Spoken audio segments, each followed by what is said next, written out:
35%, that's all Lance Murphy said when he slid the folder across the conference table. No explanation, no build-up, just those two words that turned 20 years of my life into a budget line item. I'm Garrett Wells, 49 years old, and I just watched my career get cut down to size in under 10 seconds. The crazy part? Lance actually thought I'd accept it. Let me back up. I started at Red Canyon Distribution when we operated out of 3 beat-up warehouses in Phoenix, Tucson, and El Paso. This was back in 2004, when our computer system couldn't track a shipment if it crossed state lines without someone manually calling ahead. I was fresh out of the Marines, had some logistics experience from moving supplies through Afghanistan and Iraq, and needed a job that didn't involve people shooting at me. Those military years taught me something most corporate types never learn: how to see the whole picture while managing 1,000 moving parts. In Kandahar, if you miscalculated a supply convoy route, people died. In Afghanistan, weather delays weren't just inconveniences, they were life or death decisions. That mindset served me well in civilian logistics. The stakes were lower, but the principles were the same. Over 20 years, I became the guy everyone called when everything went sideways. Truck breaks down in the middle of the Sonoran Desert at 3 a.m. Call Garrett. Customs holds up a cross-border shipment at the Nogales crossing. Garrett knows which broker can fix it in 2 hours instead of 2 days. Flash flood washes out Interstate 10 between Phoenix and Tucson. Garrett has backup routes mapped out already, including the weight restrictions on rural bridges that most people don't even know exist. I didn't just manage operations, I built the entire Southwest freight network from scratch. Every mile of highway from California to Texas, every choke point that causes delays, every customs officer who could speed things up or slow them down. I knew it all. When the automotive plants in Hermosillo needed just-in-time parts delivered or their production lines would shut down, costing them $50,000 per hour, my network made it happen. When monsoon season hit and half the roads in Arizona became impassable, I had alternate routes that kept freight moving while our competitors were stuck in the mud. The thing about logistics is nobody notices it until something goes wrong. My job was making sure nothing went wrong. For 20 years, I redesigned routes, built relationships with drivers who'd been hauling freight since before GPS existed, and kept Red Canyon's Southwest operation running smoother than anyone thought possible. I knew which hubs needed extra staffing during monsoon season. I knew which border crossings moved fastest during shift changes. I knew which carriers would stick with us through a crisis, and which ones would bail at the first sign of trouble. This stuff doesn't come from reading manuals or attending seminars. You learn it by doing the job for 2 decades and caring enough to get it right. You learn it by standing in a warehouse at midnight when a shipment goes missing and having to figure out where it is before the customer calls at 7 a.m. You learn it by building relationships with dock workers, truck drivers, and customs agents, the people who actually move the freight while executives sit in air-conditioned offices making PowerPoint presentations. But here's what killed me. I never asked for anything crazy. Just wanted leadership that understood what I actually did. Most people don't think about logistics until their car parts show up late and their mechanic can't fix their truck. Behind every delivery that actually arrives on time, there's someone like me making 1,000 small decisions that prevent disasters. That's why I gave Red Canyon everything. I believed in what we were building. I stayed late when weather systems threatened our routes. I came in early when border delays backed up our cross-dock operations. I worked weekends when seasonal surges pushed our capacity to the breaking point. I took on responsibilities nobody officially assigned me because the alternative was watching the system I'd built fall apart. My wife, Amanda, understood this better than anyone. She's a nurse at Phoenix General, so she gets the idea of being responsible for things that can't wait until Monday. When I'd get calls at 2 a.m. about a breakdown or a route closure, she never complained. She knew that the difference between a successful delivery and a disaster often came down to someone caring enough to handle the problem immediately. "You're too loyal for your own good," she'd tell me, usually after I'd spent another weekend troubleshooting some crisis that could have waited until Monday, but shouldn't have. That company doesn't deserve what you give them. Turns out she was right. When someone spends years telling you they value your dedication, then treats you like you're disposable, it hits different. It makes you question every memory you have of that place, every late night, every weekend, every time you went above and beyond because you thought it mattered. As Red Canyon grew from 3 warehouses to 9 major hubs and 28 smaller facilities across the Southwest, my role kept expanding. I wasn't just a director anymore. I was the guy who designed pretty much everything that kept Red Canyon competitive, but I never made a big deal about it. I just did the work because I cared about doing it right. The irony is that success made me invisible.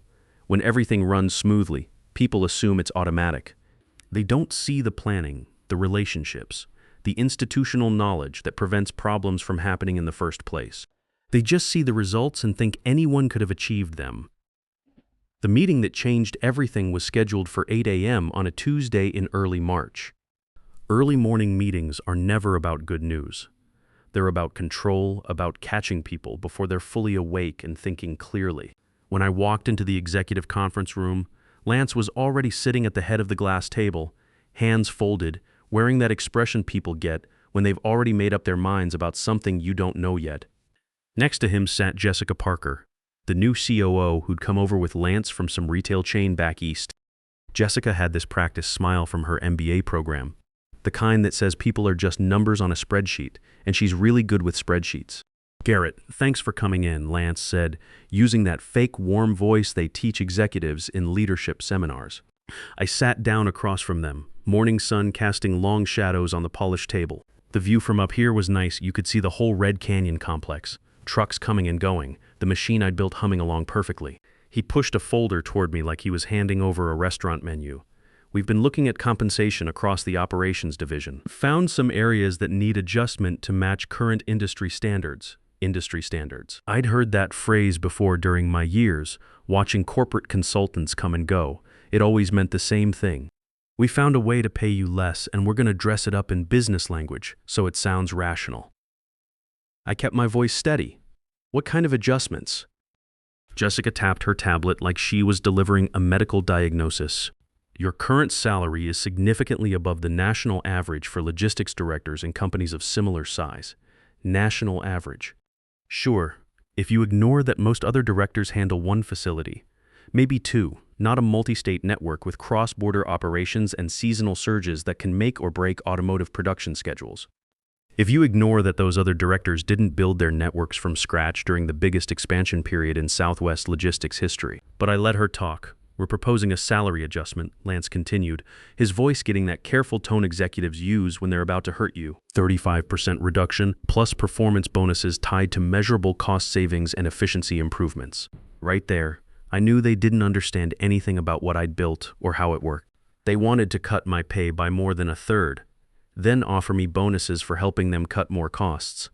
Like the whole network wasn't already running on the thinnest possible margins between efficiency and disaster. Like I hadn't already eliminated every possible inefficiency over the past 20 years. 35% cut, I repeated quietly, letting the words hang in the air. Lance leaned back like we were having casual conversation about weekend plans. "It's a chance to reset things, show the board we're serious about running lean operations in a competitive market." Reset things, running lean. Corporate speak for "we think you cost too much and someone cheaper can do your job." The funny thing was, they probably believed it. People who've never actually run operations always think it's easier than it looks. I took a breath, fighting back the urge to laugh. "And if I don't agree to this adjustment," Lance's smile flickered just a little, like a bad fluorescent light, "then we'd need to look at other staffing options. People who can handle similar responsibilities at a more reasonable compensation level." Other staffing options. Translation. "We'll replace you with someone who'll work for less." The threat wasn't even subtle. The funny part wasn't that he was threatening me. It was that he actually believed it would work, that after 20 years of building something from nothing, I'd be so scared of losing a paycheck that I'd accept getting kicked in the teeth. I looked Lance straight in the eye. "So after 20 years of building this operation, you're saying my value just dropped by 35% overnight?" "We're saying the company needs to optimize for current market conditions." Jessica jumped in smoothly, like she'd practiced this conversation in front of a mirror. Nothing personal, just business reality. Optimize. I'd watched people like Jessica destroy entire operations because they confused optimization with oversimplification. They treated expertise like overhead instead of insurance against million-dollar disasters. They saw smooth operations and assumed anyone could maintain them, never understanding that smooth operations don't happen by accident. That's when it hit me. This wasn't a negotiation, this was a declaration. They'd already decided I was a cost center, not a profit driver. They wanted me to roll over and accept their terms, not push back with inconvenient facts about what I actually contributed. In their minds, I was just another line item in a budget spreadsheet, and line items don't get to argue about their value. Lance closed his folder like a judge wrapping up court proceedings. We need your answer by Friday. The board has already approved this restructuring, and we're moving ahead quickly to implement the changes. 72 hours. 72 hours to decide whether to accept getting financially humiliated or walk away from 20 years of my professional life. 3 days to choose between swallowing my pride and starting over at 49 years old. Got it, I said, standing up slowly. I'll have an answer for you Friday. When I walked out of that room, I didn't head straight back to my office. I needed real air, not the recycled corporate atmosphere that always smells like copy toner in desperation. I went out to the loading dock and watched forklifts buzzing around like worker bees, drivers checking manifests, supervisors coordinating the morning sortation. None of them knew the hive was already cracking from the inside. I stood there for maybe 10 minutes, replaying Lance's words, reset things, industry standards, optimize, market conditions. Every phrase sounded so clean, so calculated, so completely disconnected from what I actually did every day. People like him make decisions from conference rooms filled with charts and projections. People like me keep companies from falling apart in the real world where trucks break down, weather doesn't follow forecasts, and customers don't care about your excuses when their freight doesn't arrive. That's when I realized something that should have been obvious. Lance had never actually run anything. He'd managed people who ran things. Sure, he'd optimized operations that other people built, but he'd never been the guy standing in a warehouse at midnight trying to figure out how to reroute 50,000 packages because a bridge washed out. He'd never had to explain to a customer why their critical shipment was delayed or convince a carrier to make an emergency pickup that wasn't in their contract. Back in my office, I didn't panic or feel sorry for myself. When life sucker punches you, the worst thing you can do is freeze up and hope someone else fixes it. Instead, I opened my desk drawer where I kept 20 years of proof, every performance review, operational report, efficiency study, and cost savings analysis I'd produced. Not some sentimental collection of memories, hard evidence, evidence of every dollar I'd saved Red Canyon, every crisis I'd prevented, every disaster I'd quietly rerouted before it hit anyone's radar. Contract retention rates that stayed above 95% because of carrier relationships I'd built from scratch. Seasonal bottlenecks eliminated because of capacity models I developed through trial and error. Millions in potential losses prevented because I caught routing problems before they turned into federal compliance nightmares or customer defections. The documentation told a story Lance and Jessica couldn't see from their spreadsheets. Like the time in 2019 when Hurricane Rosa was tracking towards Southern California, and I rerouted our entire westbound network 48 hours before the storm hit. While our competitors were scrambling to find alternate routes after their freight got stranded, our deliveries kept moving. We picked up 3 new major clients that month from companies whose previous logistics providers had failed them when it mattered most. Or the border situation in 2021 when COVID restrictions created massive delays at every crossing from Brownsville to San Diego. I'd spent years cultivating relationships with customs brokers on both sides, understanding which paperwork expedited processing and which inspectors were reasonable about documentation discrepancies. While other companies watched their cross-border freight sit in holding yards for weeks, ours moved through in days. The irony was perfect. The smooth operations Lance bragged about inheriting during his first month, those were my systems. He saw everything running like clockwork and assumed it was automatic. Guys like him always make that mistake. When things work flawlessly, they think it's easy. When things blow up, they finally see the invisible hands that were holding everything together. I opened my email and searched for names I'd been saving for years. Regional VPs, directors, recruiters from competitors who'd tried to recruit me more times than I could count. Messages from Summit Logistics, Desert Star Transport, even some of the big national carriers who'd noticed what I was building at Red Canyon. I'd always said no. Loyalty used to be my thing, but loyalty becomes stupidity when you're being loyal to people who treat it like a discount coupon. I wrote 4 messages. Short, professional, honest. I didn't oversell myself or beg for opportunities, just said I was exploring new options and would be open to discussions. I mentioned I had extensive Southwest network experience and a track record of building profitable operations from scratch. Before hitting send, I called Amanda. She was between shifts at the hospital, grabbing coffee in the break room. They did it, I said without preamble. The pay cut. Her voice was tired but not surprised. We'd been expecting this ever since Lance arrived with his team of consultants and their efficiency studies. 35%. They want me to take a 35% cut and be grateful for the opportunity to earn bonuses by helping them cut more costs. Silence on the line for a few seconds. Amanda's seen enough corporate downsizing at the hospital to know how these things work. What did you tell them? That I'd give them an answer Friday? Good. Don't let them pressure you into deciding right now. She paused, and I could hear someone paging a doctor in the background. Garrett, we'll be fine, whatever you decide. The kids are both doing well, the house is almost paid off, and I've got steady work. Don't let them make you afraid. That's my wife. 22 years of marriage, and she still knows exactly what I need to hear. Not sympathy, not outrage on my behalf, just the facts that matter. We'd built a solid life together, and it wouldn't crumble because some corporate executives didn't understand my value. I'm going to send some emails, I told her. Test the water. See what else is out there. About time. You should have done this 5 years ago when Morrison was trying to recruit you. She was right. Morrison had been VP of operations at Summit Logistics and had made it clear they'd love to have someone with my background and network. I'd turned him down because I believed Red Canyon was my company too, that all the years I'd invested meant something beyond just a paycheck. I hovered over the send button for maybe 10 seconds. Not because I doubted what I was worth, but because it's hard to walk away from something you built, even when staying means accepting that it was never really yours in the first place. I hit send on all 4 messages. Right away, I felt this weight lift off my shoulders. Clean, steady relief, replacing the sting Lance had tried to deliver. Within 2 hours, I had responses from 3 of the 4 companies. Within 6 hours, I had preliminary phone interviews scheduled with Summit and Desert Star. By Wednesday afternoon, I was driving to Summit's headquarters in Tempe for a face-to-face meeting with Carl Davidson, their CEO.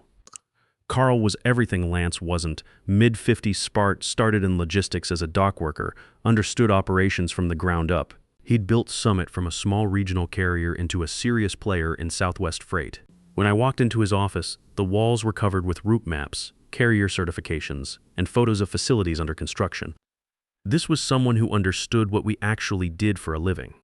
Garrett Wells, he said, standing up from behind a desk covered with shipping manifests and capacity reports.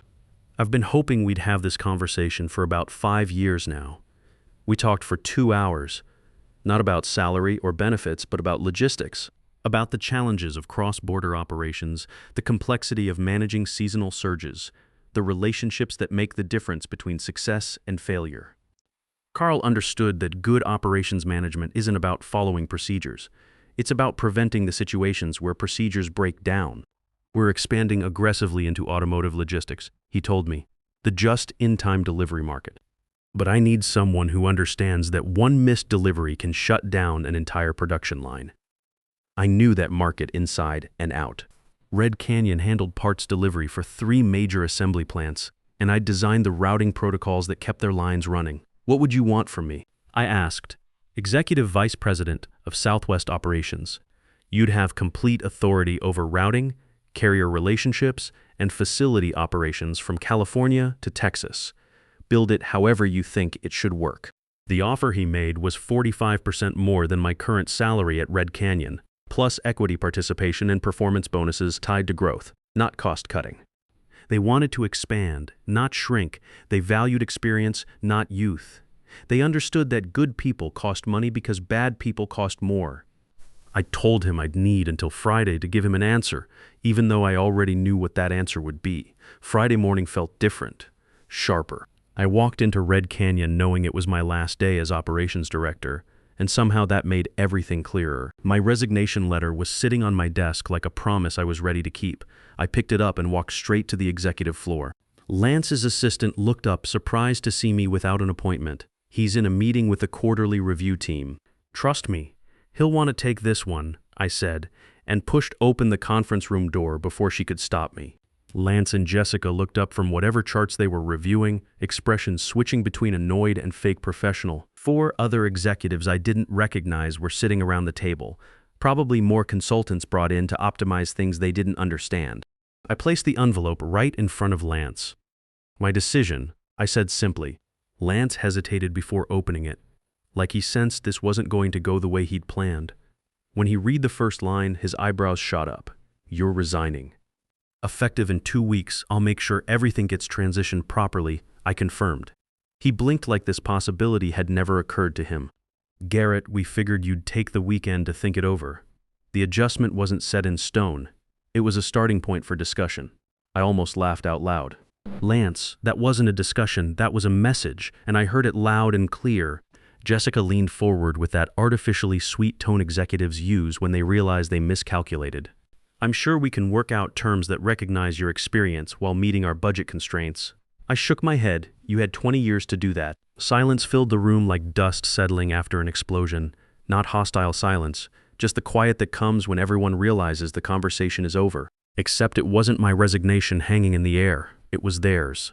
"We have capable managers who can take over your responsibilities," Lance said, sounding defensive now. "This won't be as disruptive as you think." "You're right," I agreed. "You won't notice anything today or tomorrow, maybe not even next week." I let that sink in for a second. "But you will notice." I watched his face twitch slightly. "Are you saying the operation can't function without you?" "I'm saying systems don't run on paperwork alone," I replied calmly. "You just eliminated the institutional knowledge that kept this place from collapsing under its own complexity." "Where are you going?" he finally asked. "Summit Logistics." They offered me Executive VP of Southwest Operations. I'll be building their new automotive logistics network from the ground up. The color drained from Jessica's face. She suddenly understood what that meant. Summit wasn't just another competitor. They were Red Canyon's fastest-growing threat in automotive logistics. And now they'd have the guy who designed Red Canyon's most profitable operations. "I'll have the transition documents finished by end of day," I said, standing up. "After that, the network is all yours to optimize." Walking out of there, I didn't feel like I'd won some big victory. Just felt relieved, like finally setting down a heavy bag I'd been carrying for years without realizing how much it weighed. My 2-week notice period was like watching a slow-motion train wreck. Not the kind that announces itself with loud crashes, but the quiet kind where things just start falling apart piece by piece until the whole system collapses. By Monday of my first week, the first crack showed up. One of the routing analysts, someone Lance figured could handle my responsibilities, approved a freight consolidation between our Phoenix and Albuquerque hubs without checking weight restrictions for that corridor. Any Southwest ops manager who's been doing this for more than a month knows those limits change seasonally based on road conditions. That morning, 2 of our trucks got stopped by inspectors because they were overweight.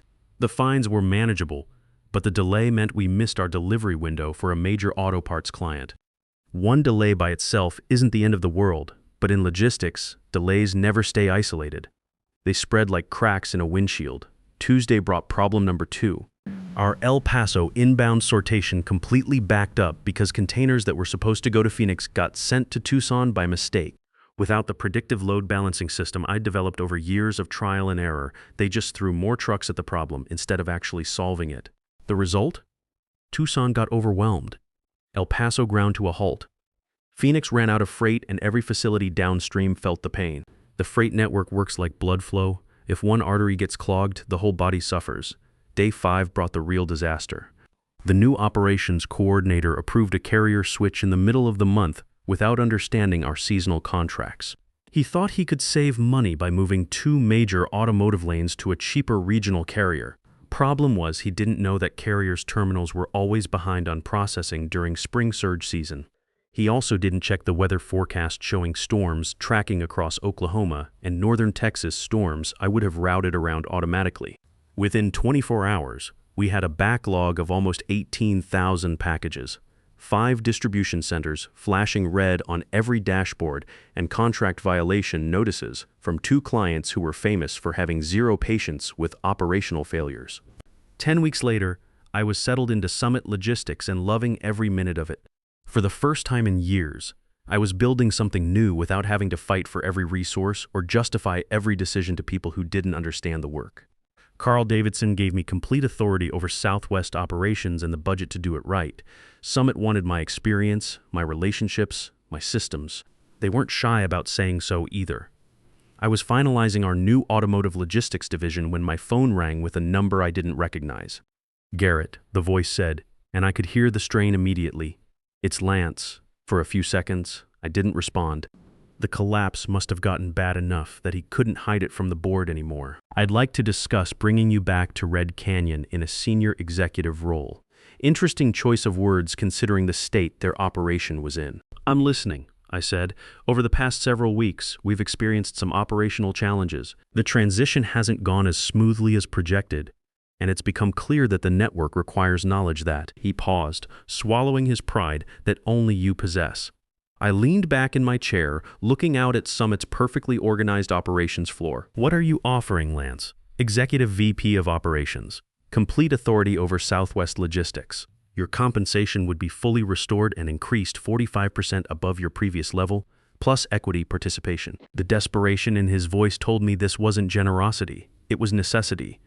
"Lance," I said slowly, "you offered me a 35% pay cut because you thought someone cheaper could do my job. What changed?" He let out a long breath. "We underestimated the complexity of what you'd built. The board now understands that your oversight was essential to our operations." I didn't ask what specific disasters had convinced them. I already knew from industry contacts that Red Canyon had lost 4 major automotive clients and faced $8.5 million in operational losses over 2 quarters. "I appreciate the offer," I said, "but I found something better. Garrett, please. This is about more than Red Canyon. The entire Southwest freight network needs stability. I gave Red Canyon 20 years. You valued that at a 35% cut. You don't get to talk about loyalty when you're drowning. What would it take?" He finally asked, his voice cracking. "It would take going back in time to before you decided my experience was overhead instead of infrastructure." Long silence. Then, "I understand." And he hung up. 3 months later, Summit acquired Red Canyon's assets for 30 cents on the dollar. I became regional president of the combined Southwest operations, managing everything I'd originally built plus Summit's innovations and capital backing. These days, I've got 2 things framed on my office wall. On the left, Lance's memo proposing my 35% salary cut. On the right, the industry award Summit received for designing the most efficient automotive logistics network in the Southwest. That contrast tells the whole story. One company saw me as overhead to eliminate. The other saw me as infrastructure to invest in. The difference between those perspectives was worth $8.5 million in losses to Red Canyon and became the foundation for Summit's market dominance. Sometimes people call it corporate restructuring or optimization, but I know what it really is. The expensive lesson companies learn when they confuse cost-cutting with value creation. Red Canyon learned it the hard way. I just made sure I wasn't around to pay the price for their education. The hardest lesson I learned at 49 wasn't that companies don't value loyalty. It's that your worth isn't determined by who's willing to pay for it, but by who's willing to invest in it. When you've spent decades building something with your hands and your mind, walking away isn't giving up. It's finally understanding that the foundation you built can support something even greater somewhere else.